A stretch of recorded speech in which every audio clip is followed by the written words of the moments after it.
Ugh, this sucks so bad. And that's exactly why I'm gonna do it. What is going on, YouTube? Welcome back to another vlog. Today is Monday. It's the middle of March. It's the beginning of a brand new week to get our week started, to get our week productive, to get after it. Unfortunately, it was a bad start because I slept at 5 a.m. last night and I only got around 5 hours of sleep. But it's currently 11:30 and I decided I'm gonna go on a run for the first time in half a year. It's been so long since I went on a run. I used to run every single day. I want to get back to it. Today, I'm just going to go for a mile run and time myself and see if I can, I don't know, break any barriers or surprise myself or realize that I have a crap ton of work to do on running. I used to run all the time when I was a little bigger. Once I lost weight, I got more into weight training and I only do cardio like once or twice a week. But today, I just have that strive to get after it and go for a run. Because what else are you going to do when you got 5 hours of sleep and you're super tired and you can't go back to sleep? Go for a run. Yeah, no food in our system. It's about like 40 degrees here in Michigan, so it's not super bad. I am wearing shorts because I feel like I'm going to sweat midway through, even though it is probably a little chilly. But compared to the other days, it's pretty nice outside. So, with that being said, we got our gear on. We got our gray sweatshirt on. Our Apple Watch to track our time and distance. And yeah, with that being said, let's go on a run. I definitely didn't take into account that it's super windy outside. So maybe the shorts weren't a good idea. We're not going back inside to change. We're gonna push through this. This is my beautiful gym bag. Pretty cool. Here's my Soundcore, Anchor Soundcore headphone.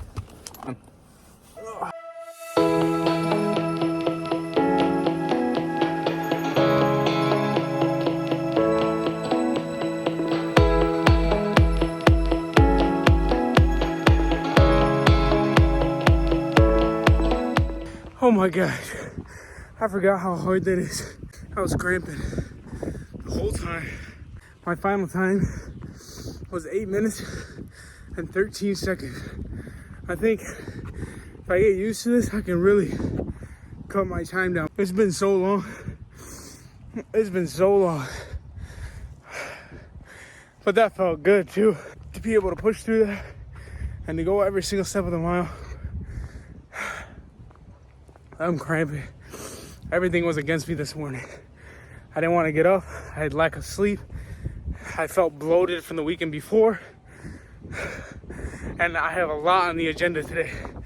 So I just want to, as David Goggins says, be all poopy pants and stay in bed. But I got up. Look what I got to experience. Beautiful view, a beautiful run. And I know where I'm at with running. The wind is picking up, so you probably can't hear me that much, but get after it. Let's go. All right, finally just showered. Let's open up these blinds. Whew, beautiful. That was one of the greatest showers ever. The only thing is that I don't miss about running is that I have this like cough and like the hiccups. I don't know what it's from, maybe because you're like out of breath. I'm sure if I thought about it enough, I'd figure it out, but it's a weird feeling. It's like you're just like constantly coughing and like hiccuping, but regardless, we did it. I'm starving now. I need to eat. I need to drink some coffee and just start grinding for the MCAT. I need to really prioritize the MCAT this week. So you're going to see a lot of MCAT content today, hopefully. And I also have to go to work today and go to the gym. And yeah, so let's get started with our day. Let's go eat something, and then we'll go from there. Today breakfast, we had like sausage, and my mom makes these like chicken and onion egg roll type stuff. So we had that. That was fire. Now we're just drinking our coffee from my Travis City mug. So it's time to get work done. Like on a real note, we got a lot to do. It's 1 o'clock. We're gonna work till like 3:30. We're gonna go to the gym at 4. Can't forget to take my raw probiotics. This is the brand I've been using. I just actually started using them like less than a week ago. But I honestly feel like it has improved my gut health slightly. I like to usually take a probiotic like before my first meal or right after or during. Just something with the first meal, just to get my, my body ready for the day of what I'm gonna eat. I also took the time to to organize my pills for the week. I got this cool little thing that organizes all my pills. One's a multivitamin, one's magnesium that I take at night, fish oil, and iron, just because I have low iron. Yeah, let's study.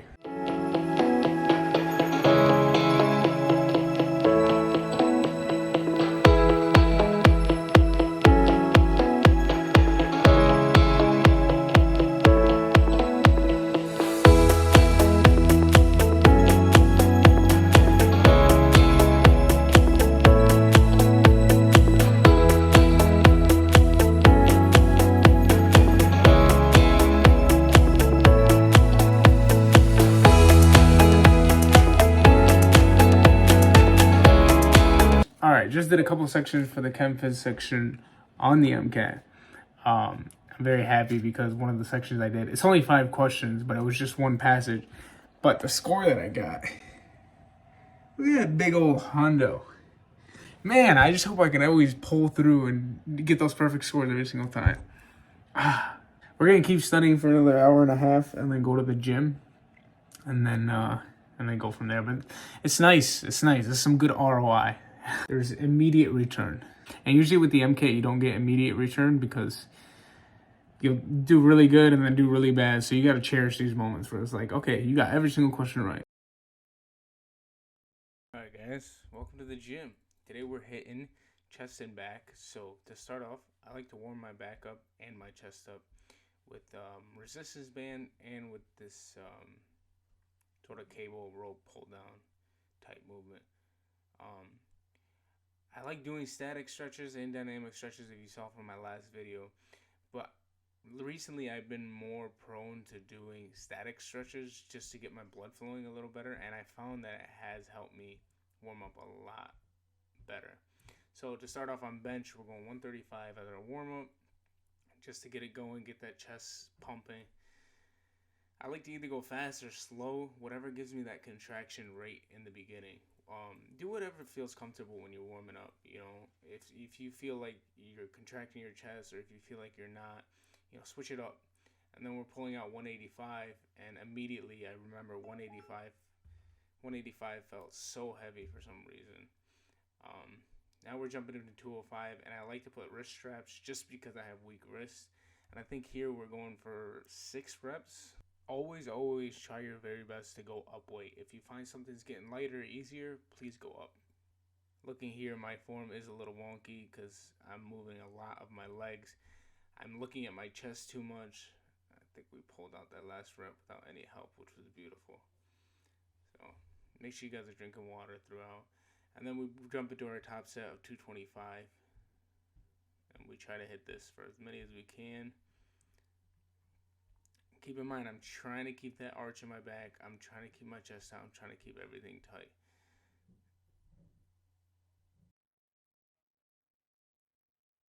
And right here, I'm having my cousin Hanna spot me just to get those last few reps out, even though I'm not doing them by myself.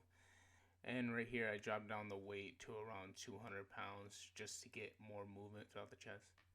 Just trying to hit it for as many as I can. You might notice that I look at my chest a lot, and that's to get a good mind-muscle connection, and it's not always the right thing to do, but as you can see, we're pushing very, very hard till failure here. It's a beautiful set. We feel good about that, and immediately we jump into lat pull-downs here. With lat pull-downs, I'm trying my best not to swing too much, and right here you can see I kind of fix it where I'm not swinging as much as I was in the beginning, but I am warming up. This is kind of lighter weight. I think now we jump into our first working set of heavier weight where we can actually push and keep everything tight, keep that back going. And when I do these workouts, I like to think as there's a wall right behind my back, but that wall is thin enough where it doesn't touch my elbows, so my elbows are able to go further than my back to get that very necessary contraction to push as hard as you can. And Hunter's in the back here. He's kind of sensing that I'm going to failure soon, so he's going to give me those extra push-ups the last couple of reps whenever I can't go anymore. But it's very, very important that we're pushing ourselves to a failure because that's where we see very, very optimal growth. When we're pushing ourselves very, very hard to the point where we can't anymore. You can see I feel that a lot in my lats. And we're targeting here a little more of the upper lats. I love this workout. I've been incorporating this workout a lot more. It's just very hard to do this workout because it's hard to find a perfect setup. And this right here isn't even a perfect setup because I would actually like something around my chest area where I can grab and hold for more stability when I'm pulling this down and towards my lats. But I say upper lats, but you can feel it a lot in your lower lats. You can feel it a lot in your upper lats. But right here, I'm making sure that I'm pulling out every rep possible.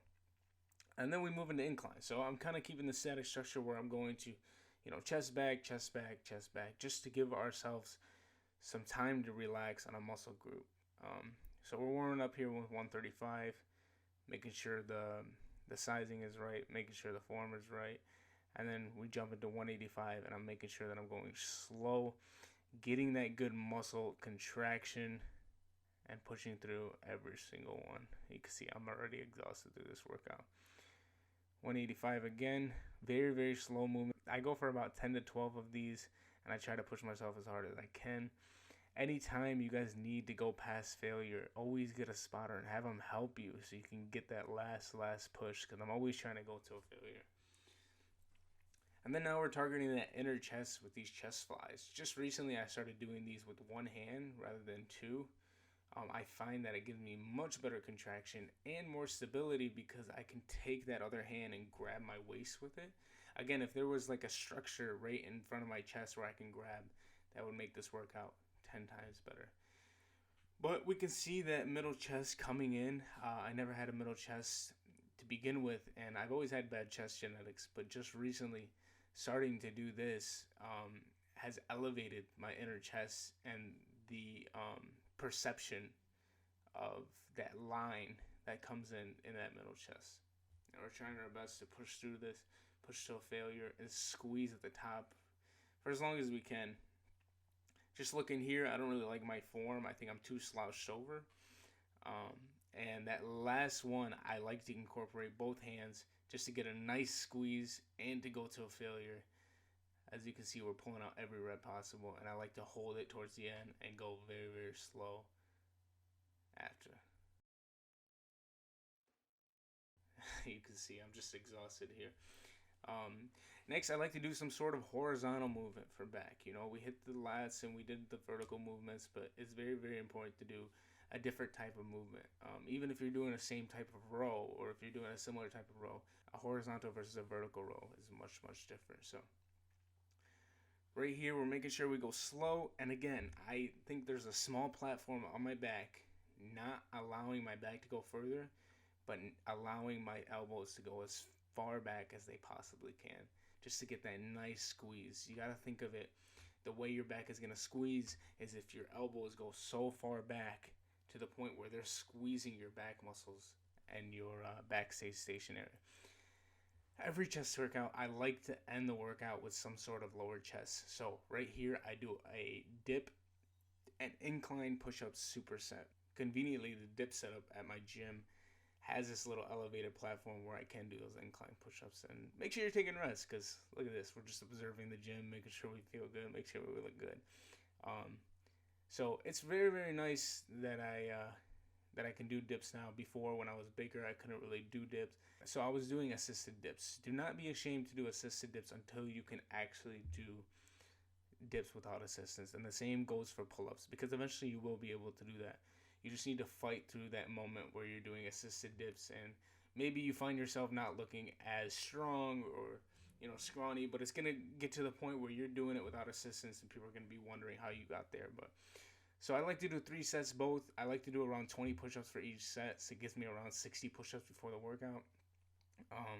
But again, going to a failure, pushing every single last rep out, trying to go slow when we can, not rushing it, and feeling that mind-muscle connection. That mind-muscle connection is so important. So when I say mind-muscle connection, I'm mostly referring to your ability to find that muscle inside your head and feel it contract as you're going. That's going to lead to the most optimal growth. That wraps up our workout at chest and back. I hope you guys enjoyed.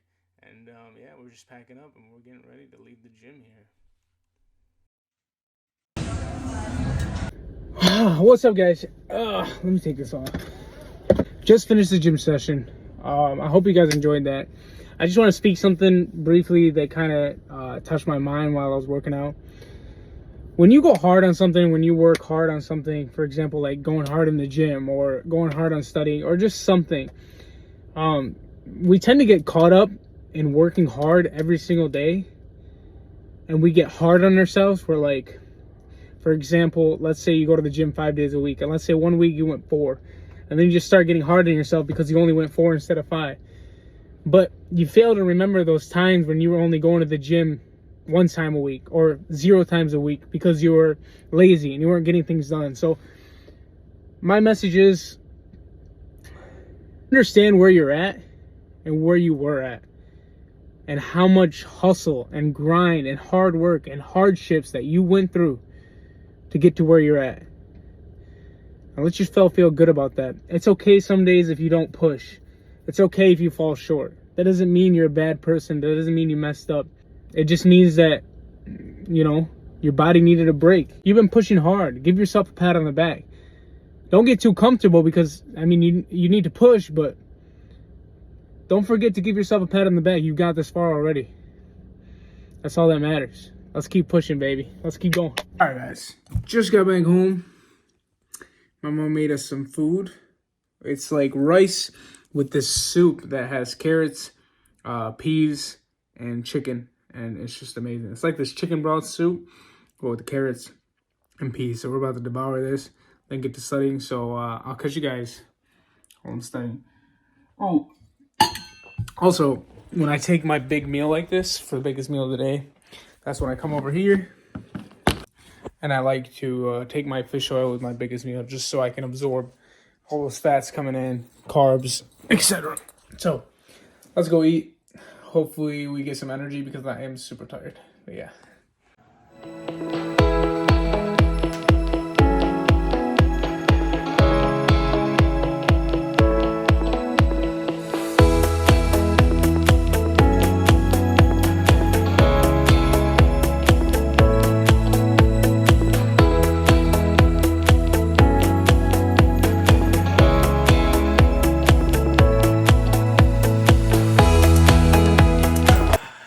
What a long day.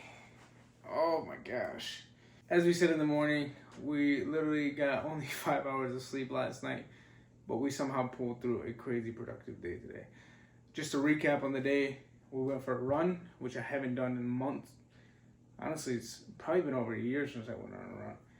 We went to the gym, we studied, we ate, we vlogged. I also went to work for an hour, which I forgot to mention in the vlog. Yeah, I got a lot of studying done. I feel back on track. I feel like I'm a little more caught up than I was. There's still a lot of work to do, but it's about 12 o'clock now that we can finally go to sleep, call it a night, and actually earn our well-deserved rest. I feel like sleep is just much better when you earn it, or when you feel like you've done something, or when you feel extra tired. Because now I feel burnt out. I feel tired. It's the perfect time to sleep, to get some energy for a beautiful day tomorrow. But regardless of anything, I hope you guys enjoy this video.